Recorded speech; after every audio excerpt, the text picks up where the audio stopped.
Hey!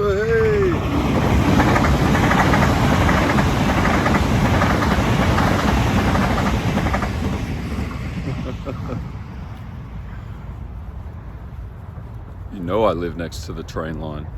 So this video is going to be about how I started my own martial arts academy, dojo, studio, whatever you want to call it. Some people call it a gym. Whatever word you use, this video is not going to be for everyone. I'm not saying that anyone can do this, because that's a lie. But what I sort of want to offer you guys is a bit of insight into how I managed to do it myself. And I guess looking back, how I would do it now if I were to start from scratch. So I'll give you a bit of background story. Around 20 years ago, I started training karate as a kid. And around 10 years ago, I was getting back into karate after taking about a year and a bit off. And I decided to sort of really take it way more serious than I ever had before. I was training every day. And my mum found an ad in the paper for a school that was looking for a part-time instructor. So I went and I spoke to the man who ran the school. His name was Sensei Ken. And what Ken said to me was that people who do this, they do it for their love of their art. They don't do it for money. And that if I was really serious about learning to instruct, that he would put me on like a 40-hour trial where I would come in, I would work for free for him, and he would teach me how to instruct. And that, you know, if it all went well, I could teach there at his school for him. So I kind of would like to say straight off the bat that one of the best ways to do this is obviously knowing how to instruct. And I don't just mean knowing your martial art. I mean knowing how to convey that effectively to other people. So understanding how to teach kids, how to teach teenagers, how to teach men and women, how to teach older people. You need to understand what it is that you're doing before you can really go out there and start looking at opening your own school. So start an apprenticeship. Learn from people who have done it before. Now, after training there and teaching there for about 7 or 8 years, Sensei Ken, who was running the school, was looking at retiring. I come from a big family of police officers, and I had just failed the application process. I had gotten all the way to the end of the application process to become a police officer. And they turned around to me and they said, even though you've had a very strong application so far, we would like for you to come back next year and try again. And at that exact moment, Sensei Ken sort of said to me, look, I would love to sell you the business, the dojo, and you can take over. So I have to admit, mentally, I'm a very independent person, and I wanted to do it all myself. I'm sorry for all the cars going past. I'm sort of on my morning walk, and this is a main road. So I ended up taking over, but initially I was kind of not very sure, because I sort of, like I said, I was very mentally independent, and I thought, I want to do this my own way. I want to start from scratch. Morning. Something that my father pointed out to me was that buying this business from Sensei Ken what it gave me was time. It gave me a group of clients that already knew me and trusted me and that I knew. So I decided to purchase this business from Sensei Ken. So let me just say straight off the bat, I understand that anyone watching this might be like, yeah, sure, okay, but I don't have a mentor that's willing to sell me on an established business. And even if I did, I don't have the money to do that. That's fine. I'm going to give you guys some alternatives here as well. I'm just sharing with you how it happened for me. So I agreed to buy this business from Sensei Ken. It was a very fair amount. I'm not going to get into the exact financials because it's not really anyone else's business, but it was definitely no small amount. So I needed a way to save up to purchase this business. Now, here's how I did that. At the time, I was about 24, 25, and I was living at home with my parents. So straight off the bat, I had a gym membership that cost about $20 a week. I had a phone plan that cost about, I don't know, like $20 a week, maybe a little more. And that was about it, guys. You know, I had my parents obviously letting me stay in their house. They kept the fridge full and so on. And I'm super grateful for that. I understand that not everyone's going to be in that position. You know, you might be watching this in your late 20s or 30s or 40s thinking that's great, but it doesn't help me. Again, I'm going to go into some other alternatives that you can go into. Now, this isn't to say that it kind of just fell into my lap like that. What I ended up having to do was I continued instructing, but I took on another job. I got qualified to have a security license, and I worked at a fairly dangerous site doing security. What this meant was I worked the equivalent in hours of like 2 full-time jobs. And so I was doing 2 12-hour day shifts, 2 12-hour night shifts.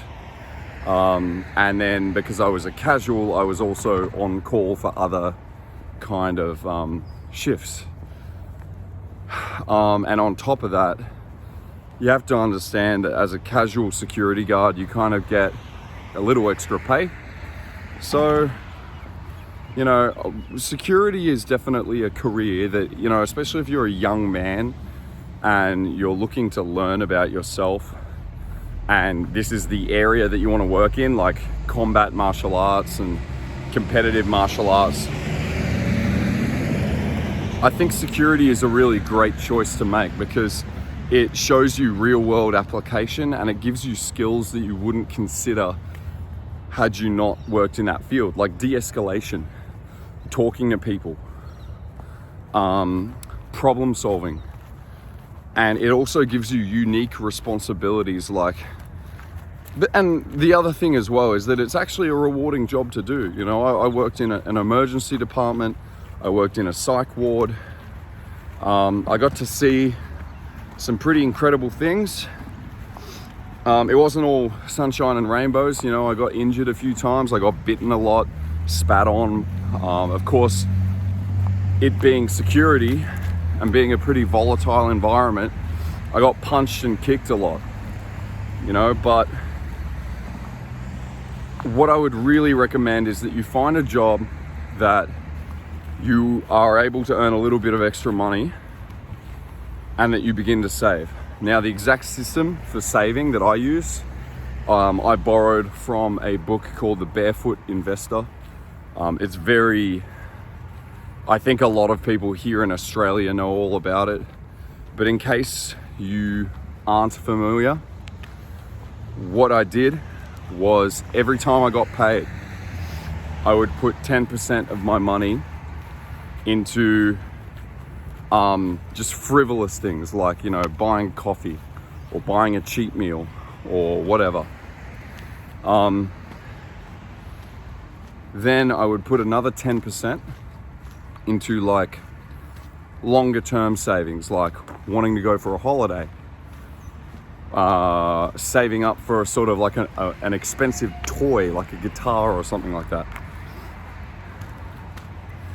Then finally, 20% of my income went into saving up for this dojo. If this is something that you really want, you've got to be obsessed. And so what I actually ended up doing was I would put away my 20% and I would spend as little as possible of the like frivolous money, the 10% that it would go towards coffee and all that. Look at this park. I live near this park. It's kind of spare, but I like it. Anyway, so I would take as much of that was left over at the end of each paycheck and I would put that into long-term savings as well. And that, I wish there was another way that I could kind of explain how I did it, but it's kind of like a non-sexy answer. You're going to need to be obsessed, and you're just going to have to work and save the money. You're going to have to grind. So I did that for 2 years straight. Working night shift, working day shift, getting concussions, getting spat on, getting abused every day. And eventually I had saved up enough money. So that's how I did it. I saved 20% of my income and whatever else I could squirrel away. I worked 2 jobs, one being, you know, a casual job that had high demand. It had hazard pay and was sort of rewarding in a way. It was something that I could get passionate about. But I understand that not everyone has some established business that they're ready to buy, and they may not have the savings. So let's talk about how you might do this from scratch. Okay, the first thing that you're going to need is you're going to need to make sure that legally you are covered for instruction. So these are little things like, for example, here in Victoria, Australia, I have my working with children's card, which I need, you know, legally you need if you're going to work with kids. I have first aid requirements for all of my instructors, myself included. And I pay for their training. I get them to send me the invoice for their first aid training. Another thing that I need is insurance. So not only do I need like public liability insurance and stuff, but you also need insurance that's specific to martial arts. So my first tip is, if you're going to do this, look into what kind of insurance and all the sort of boring legal stuff that you need to know and need to have. Because you can do as much homework with 50 tabs open on the internet as you want about what kind of punching pads and heavy bags and mats and blah, blah, blah that you want to have in your school. But if you don't have insurance, if you're not teaching in sort of like a legal manner, you're going to find that all those, you know, thousands of dollars of equipment that you bought are going to go to waste very quickly when you get shut down. Now, the next thing that I think is very important is you need to sort of work on the branding of your school. You need to be active on social media. You need to have a website.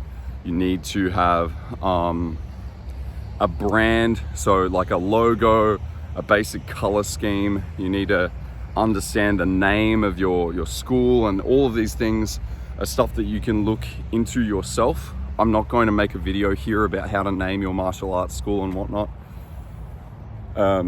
But the other side of it is that you want to launch your school with an established identity. So from there, this is where things kind of get a little more exciting. You need to find a location. Now, This is something that I'm doing right now for my own school because our lease is coming up to its end, and our landlords want the building for themselves, as they've made very clear through their behavior during coronavirus. But what I would really recommend if you're just starting out is subleasing a place, or finding some kind of hall, you know, like a YMCA hall or a Scouts group hall or something like that. There are places here, even like a basketball court at a high school. There are some places here that I know of that you can rent that space, provided you have insurance, for $60, and that gets you the whole night. So what you can then do is you can, say, have a trailer or a ute, like a pickup truck, put all your equipment in the back of that truck or van, and every day that you're going to teach, go there, set up your mats, maybe have some sort of A-frame sign out the front so people know what's going on, take some promotional material, everything you need to run the night, and run it out of a hall, okay? If you have even just 10 students who are paying you, say, $20 a class or whatever, that's going to cover you for the night, plus a little extra. Again, you should not be getting into this for the money, because I can guarantee you, and I'm speaking to a lot of other school owners out there, you can make a lot of money doing this if you open a lot of schools and you have a really established brand and whatnot. I certainly don't make a lot of money myself, but what I am doing is I'm working only about 4 hours a day. I love what I do. It doesn't feel like work. I have enough money to rent a house, to finance my car, to finance my phone, pay all my bills, keep the fridge full. So it's rewarding, and I have a lot more time. And that, to me, is probably more important than making a lot of money.